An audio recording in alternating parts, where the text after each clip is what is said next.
트라우마라는 말을 들어보신 적이 있을 겁니다.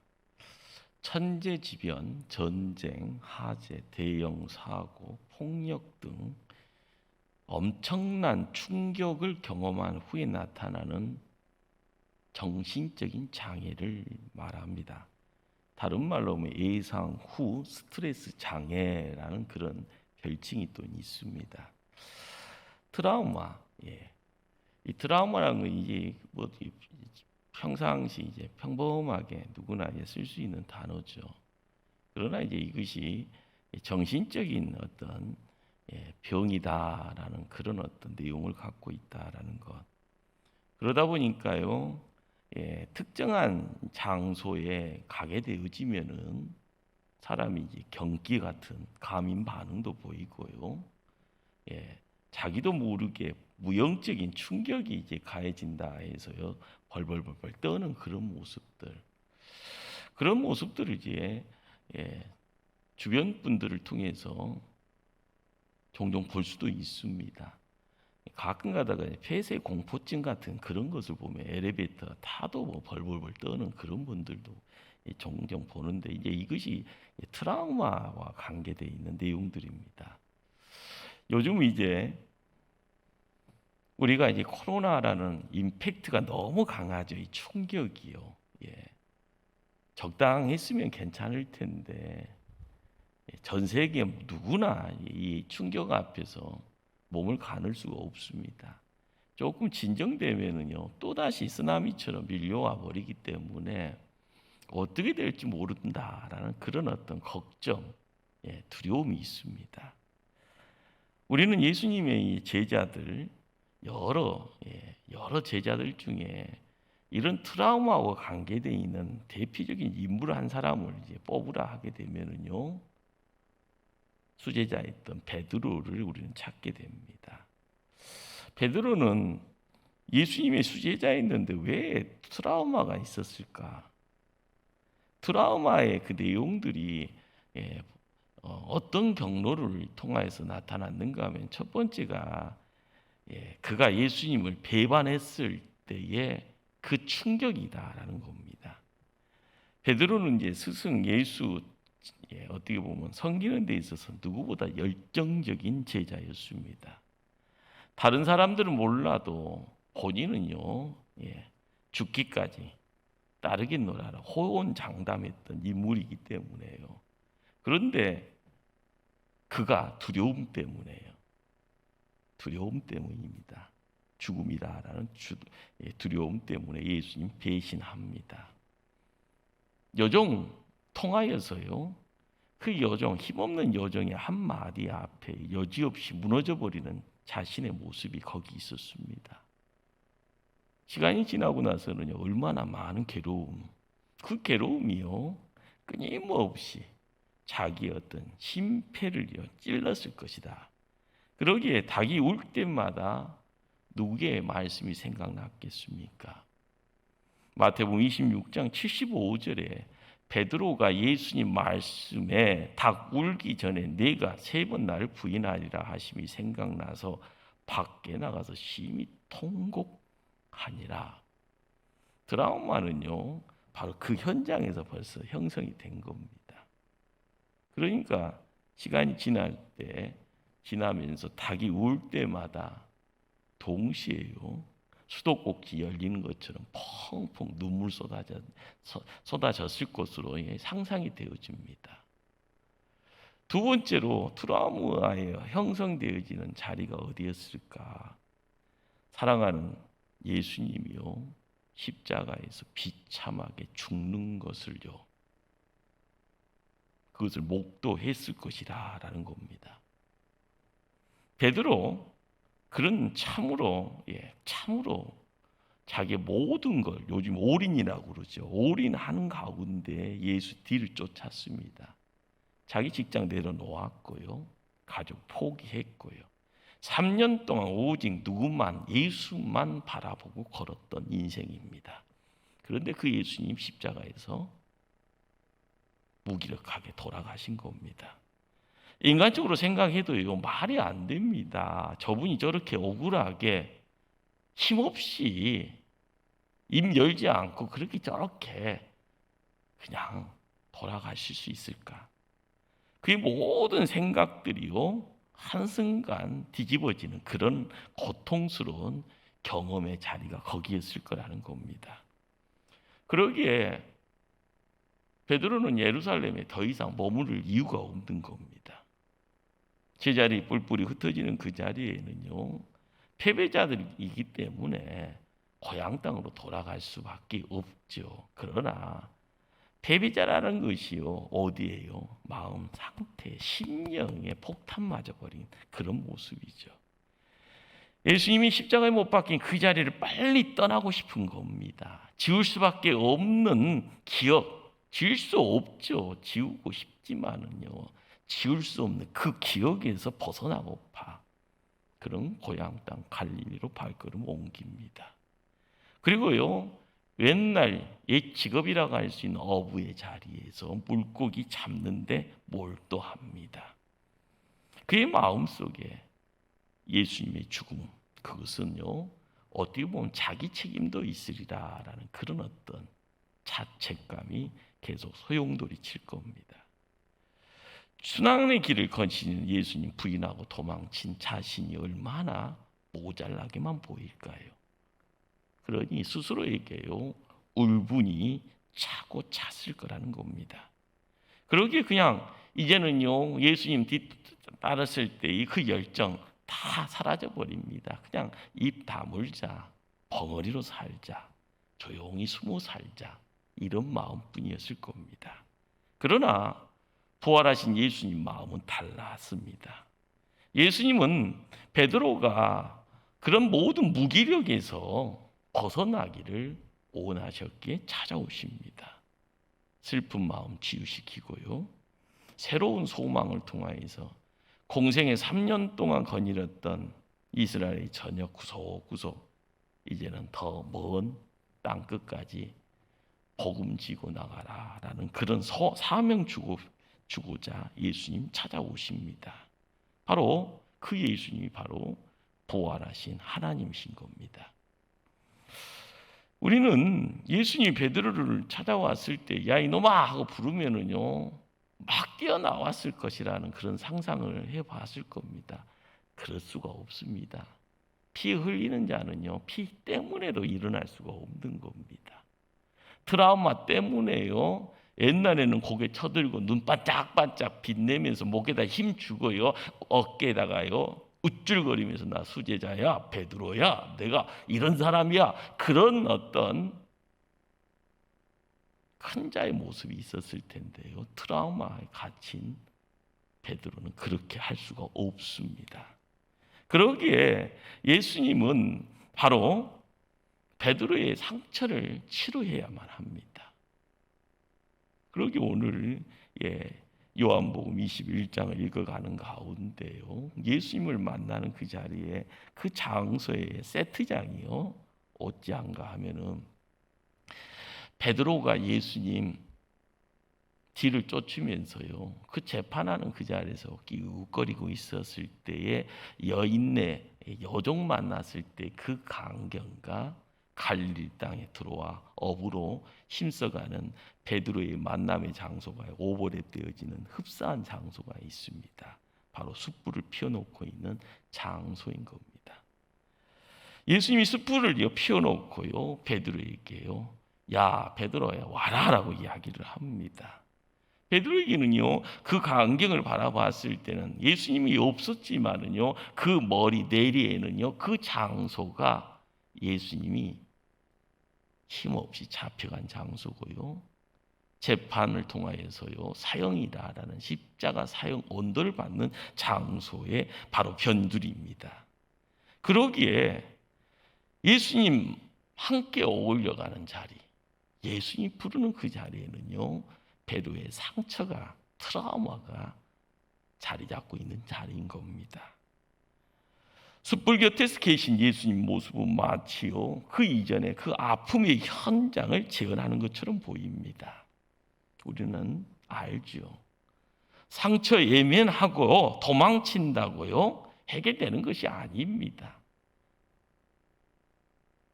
과거나 지금이나 미래가 마찬가지입니다. 육체적인 상처, 피 흘리면 그거 병원 가서 치료해야 됩니다. 영적인, 심령적인 상처를 통해서요, 눈물 흘리는 그 자리도요, 그 눈물, 피눈물 치유해야만이 건강한 자가 돼서 일을 할 수가 있는 겁니다. 우리는 그 아픔, 그 기억, 그것을 덮어야만 되는 거고요. 새로운 기억으로 새롭게 마음을 다지고 새로운 사명을 가지고 부활의 주님과 함께 발걸음을 옮겨야 되는 그 자리에 우리 예수님이 함께 하신 겁니다. 바로 부활의 예수님 만나는 것이 치유고요, 그것이 회복이고요. 더 이상 베드로에게서는 예루살렘이라는 그 지역이 두려움의 장소가 아닙니다. 어떻게 보면 스스로가 옥죄어져가면서 억압되어져가는, 그냥 붙잡혀서요, 힘 못 쓰고 깽깽깽깽하면서요 도살장에 끌려가는 그런 어떤 죽음을 목전에 두고 있는 짐승의 모습, 그러한 모습이 아닌 겁니다. 예수님은 베드로를 부를 때요, 옛 이름을 사용하여 부릅니다. 게바라, 반석이라 부르지 않습니다. 처음 만났을 때의 그 기억 속에 불려졌던 이름, 요한의 아들 시몬아, 요한의 아들 시몬아, 요한의 아들 시몬아. 우리가 믿음의 자리를요 지켜나가면서 신앙 지켜가는 그 자리에서요, 누군가가 벽이 있으면 만나는 것이 참 힘듭니다. 그러나 누군가가 보고 싶은 마음이 있으면 그 시간을 기다리고 뛰어가죠. 멀리서 보이면은요, 뛰어가는 발걸음에 속력 더 내서요, 점핑하면서 누군가의 품에 안기려고 합니다. 반갑다고요, 너무너무 좋다고요, 행복하다고요. 요한의 아들 시몬아, 요한의 아들 시몬아. 회복의 자리에서 들려지는 예수님의 음성은요, 세상의 분주함 통하여서 들려지는 세상의 소리도 아니었습니다. 그러나 누군가가 나를 사랑한다라는 그 소리, 바로 거기에 사랑의 하나님이 함께 하시고요, 인생의 제 문제를 해결하시고 찾아오신 부활의 주님이 그 자리에 함께 하셨습니다. 우리는 왜 이름을 불렀을까? 그리고 요한의 아들 시몬이라는, 어떻게 보면은 친숙한, 그리고 그 친숙함의 그 자리는요, 벽이 없는, 이전에 한 몸 이루었던 그런 친밀함의 내용들을 함께하는 그런 어떤 호칭이 불려졌을까? 바로 그것은요, 예수님이 사랑의 본체이기 때문에 바로 그 음성이 바래지는 겁니다. 큰 사랑이 상처 입은 누군가의 멍을 치료하고요, 피 흘림의 그 자리를요 깨끗하게 덮어주시고, 그 자리를 통하여서요 모든 거 내려놓고 자포자기 인생이 아니라 다시 한번 힘을 얻을 수 있도록 누군가의 손에 이끌려지는, 그리고 그 손을 붙잡고 다시 한번 힘을 얻어가는 그 자리. 그렇습니다. 어제의 슬픔, 어제의 낙심, 어제의 절망, 그 배반, 이제 다 땅에 묻자꾸나. 너가 피 흘렸냐? 그 내가 피 멈추게 할란다. 너는 상처받은 자가 아니라 이제는 회복자다. 이제는 그 능력이 하늘의 능력으로 너는 이제 세상을 향하여 능력자로 새로운 출발할 수 있단다. 나와 함께 새롭게 하나님의 역사, 하나님의 나라 함께 이루어 나가자. 그렇습니다. 말이 이루어지지 않는 눈빛만으로도 함께 할 수 있는 사랑의 교류가 흘러가는 그 자리, 요한의 아들 시몬아. 예수님을 3번 부인했던 베드로의 입술은요, 어떻게 보면 더럽힌 입술입니다. 옳지 않는 상황이지만은요, 입술은 열려지고 3번 부인합니다. 예수님이 왜 요한의 아들이 시몬아 3번을 반복하면서요 똑같은 질문을 던졌을까요? 너 나 사랑하느냐? 너 나 사랑하느냐? 어떻게 보면은 그 사랑의 내용을 통하여서요 사랑의 실제적인 접근, 너희 이전에 너가 3번 부인하는 그 모든 것이 너의 상처지. 나는 십자가에서 창자국, 목자국을 통하여서 피 흘렸다만 너는 3번 부인하는 그 자리를 통하여서 너의 심령에 상처가 나서 피가 흘리고 있는데 이제는 온전한 치유의 자리에 나갈 수 있도록요 우리 예수님 3번 불러가면서 너 나 사랑하느냐 말씀합니다.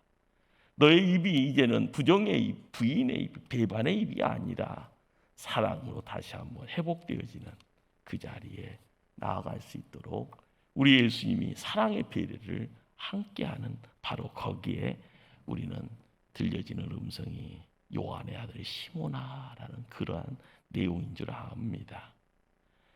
우리가 믿음 생활을 하면서 열심 낸다라고 할 때 열심이라는 것이 유형적인 내용처럼 보이죠. 그러나 시간들이고요, 재물들이고요, 그 모든 것의 바닥은 사랑의 고백이 있어야만 이루어집니다.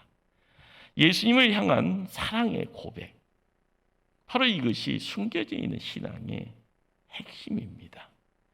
예수님이 베드로를 향하여서요 요한의 아들 시몬아 내가 이 사람들보다 나를 더 사랑하느냐, 사랑이라는 것을요 물어보는 가운데 바로 이 사람들보다라는 비교를 하는 비교급을 써가면서요 누군가를 대비시킵니다.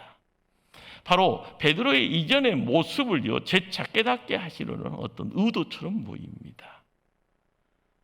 베드로는요 누가 시키지도 않아도요 저요 예수님의 최고의 제자는 바로 저입니다. 큰 소리 쳤던 인물입니다. 예수님이 십자가의 죽음을요 3번 예고하는데요 이제 너희가 나와 떠나 이별할 때가 다가온다라고 이야기를 하며 십자가의 죽음에 대한 애고를 합니다. 그런데 어떻게 보면 성인이지만 철없는 아이처럼요 아닙니다. 다른 사람들 다 주인 버릴지라도 저는 그렇지 않을 겁니다. 이렇게 큰 소리 쳤던 인물이 베드로입니다. 물론 그때의 베드로의 입술의 고백은 각오고 결단이었다라는 것, 그걸 어떻게 가식이라고 이야기하겠습니까? 그러나 예수님은 베드로의 그 뜨거운 마음뿐만이 아니라 주변 환경이 바뀌자마자 연약함으로 바뀌어져 버리고 예수님 부인하고요 예수님 배반하는 베드로의 연약함까지 모두 알고 계셨던 분입니다. 그러기에 부활하신 예수님이 찾아온 베드로는 어떻게 보면 안성자가 아니죠. 예수님이 다시 찾아오신 이유는요 과거의 가실에 대해서 따지러 온 것 아닙니다. 예수님이 물으면 단 하나입니다. 정말 나를 사랑하느냐? 누구보다도 너는 나를 더 사랑할 것이냐? 바로 이것은요 우리가 믿음 생활하는 신앙의 가장 핵심적인 질문이고요 이것이 시작이고 이것이 끝입니다. 우리가 성김이라는 장을 지켜나갈 때 누구를 바라보고 갑니까? 하나님입니다. 그 하나님이 삼위일체 하나님이고요 성경을 읽어가는 가운데 끊임없이요 성경이 불안하게 보이고 이해가 안 되는 부분이 있다 할지언정 삼위일체 하나님을 알아가는 가운데 부족했던 내가 채워지고요 무능했던 내가 유능해지고요 약자가 있던 내가 강한 자가 되어지고요 없었던 가난뱅이가요 시간 지나다 보면 뭔가를 손에 만지고요 부를 이야기하는 자가 되고요 이전에는 별 볼 일 없다가 시간 지나면서요 별 볼 일 있는 인물이 되어지는 그 모든 것에서는 삼위일체 하나님이 함께합니다. 신앙의 가장 출발점 하나님과의 관계입니다. 성경은 끊임없이 너 나와 어떻게 할래? 라고 묻습니다. 우리는요, 순종이다, 불순종이다 라는 단어를 통하여서 알게 되는 내용이 뭡니까? 순종이라는 단어는 하나님과 가까이 있는 거고요. 불순종은 하나님하고 멀어지는 겁니다. 헌신이라는 것은 하나님 곁에서 무언가를 일을 하는 거고요. 우리의 삶에서 헌신을 이야기할 수 없는 무책임의 내용들이 드러날 때는요, 주인 대신 하나님이 아니라요, 우상 성격하는 세상 것에 물질에 묶여 있는 노예의 근성 속에 노예되어져 가는 모습이 우리의 한계입니다. 우리가 깨달아야 될 것이 뭘까요? 너 나 사랑하느냐? 우리는 베드로의 비포와 베드로의 애프터를 어디를 기점으로요? 십자가를 기점으로 베드로의 이전과 베드로의 이후를 보게 됩니다. 베드로의 이후의 삶 속에서요, 새로운 출발을 알리는 그 자리가 오늘 읽었던 본문이라 할 겁니다. 너 나 사랑하느냐? 주변에 어떤 누구보다 너는 나를 더 사랑하느냐? 제가 주님 사랑합니다. 하나님 사랑합니다. 이 고백은요, 이전의 상처를 회복시키는 하나님의 은혜의 자리입니다. 이전의 결심이 모래성처럼 무너지고 힘없이 사라졌던 무능력의 그 자리에서요, 사람은 그대로지만 그 내부가, 그 심령이 바뀌어져 버리는 새로운 출발의 자리가 바로 그 자리입니다. 그렇습니다. 하나님 사랑한다라는 입술의 신앙 고백, 그 고백을 통하여 우리는 결단이라는 내용들을 이야기할 때 나도 모르게 내 힘이 아니라 하나님의 힘이 더불어 있고 하나님의 영을 통하여서 이루어지는 역사가요, 불가능을 가능케 되어지는 하나님의 도구 되어져 있는 나의 실체를 깨닫게 되고 보게 될 줄 압니다. 요한복음 21장 15절 말씀을 제가 읽습니다. 말씀 중간에 주님 그러하나이다. 내가 주님을 사랑하는 줄 주님께서 아시나이다. 우리는 이 입술의 고백을 통하여서요, 한 번, 두 번, 세 번이요, 주님께서 아시나이다. 여기에 중요한 포인트가 있습니다. 무슨 내용인가 하면요, 베드로가 확 뒤집어져 버렸다는 거죠.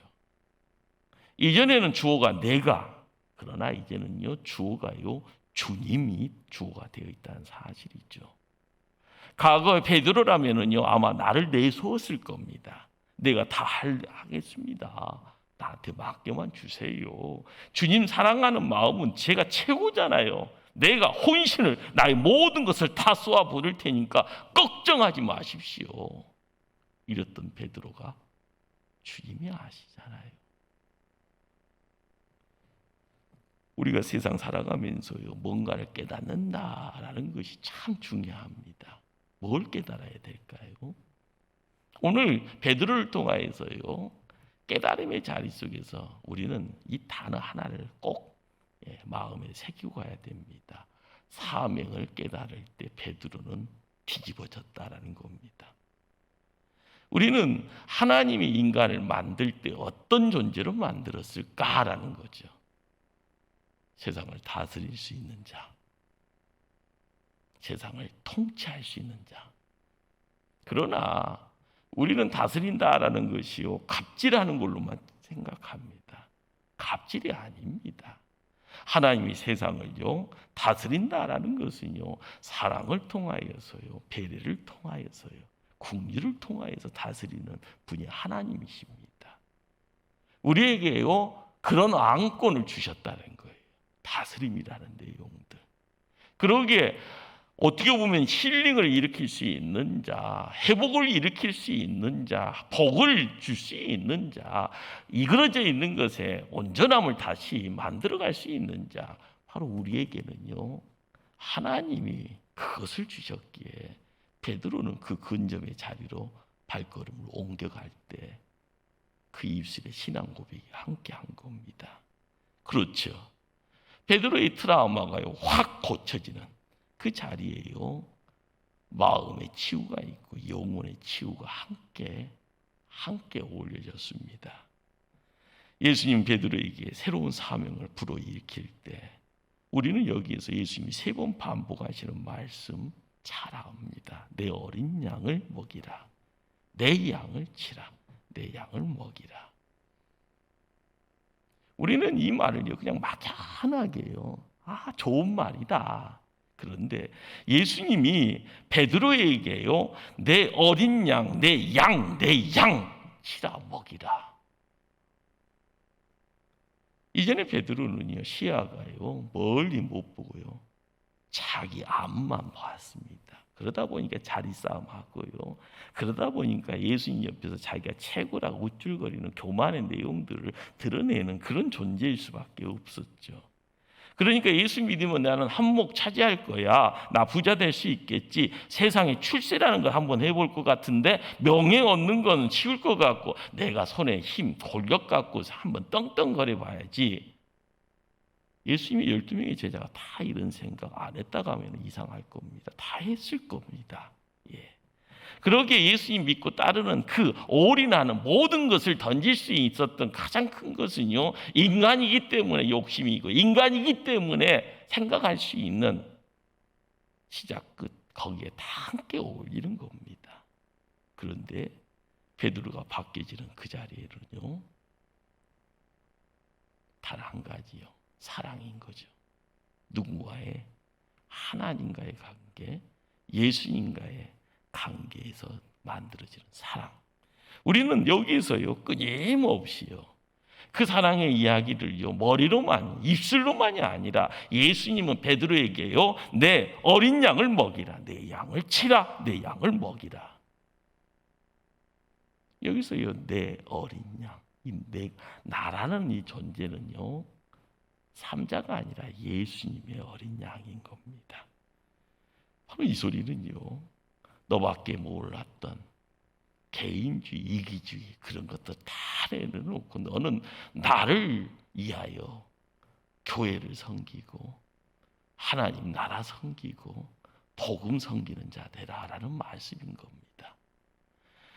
우리가 세상 살아가면서 코로나라는 것이 이 시대의 재앙 앞에요 올싹달싹 못하고 진퇴양난의 자포자기에 그냥 끌려갑니다.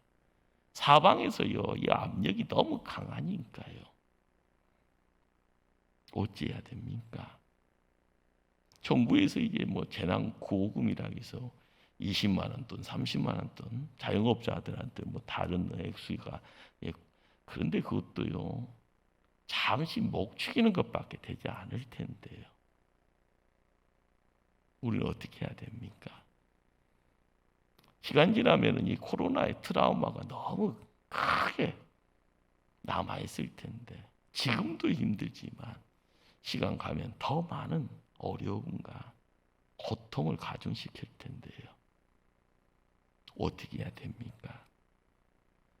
오늘 베드로를 통하여서요 깨닫게 되어지는 것은요 베드로가 이전에 개인만을 통하여서 자고하려고 했던 그 모습들 환경에 부딪히면 모래성처럼 허물어지지만 그래서 피 흘리고요 그래서 상처 때문에 자기 삶을요 지켜갈 수 없는 패배자고 어떻게 보면 자포자기 인생 되어져 스스로를요 가두고 있었던 인물이요 예수님 통하여서 새로운 길을 택할 때 바로 이 시대에 교회의 믿음의 성도들이 걸어가야 될 길이 보인 줄 압니다.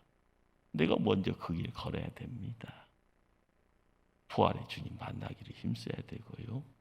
그분이 나에게 어느 정도로 큰 분인가, 그분이 품고 있는 사랑의 그 크기가, 그 깊이가, 그 강도가 어느 정도인지를 깨닫고 나아갈 때 우리는 내가 할 수 없는 그 너머의 내용들을 이루어 나갈 수 있는 복된 자가 될 줄 압니다. 이것이 바로 하나님의 은혜인 줄 압니다. 무엇이 우리의 마음을 이렇게 어둡게 합니까? 무엇이 우리를요 인생에서 두렵게 만들고 있습니까? 다 트라우마입니다. 만나야 될 사람 만나기 전에 이리저리 도망칠 생각만 하고 있다 하면은요, 그것도 내 안에 트라우마가 있는 겁니다.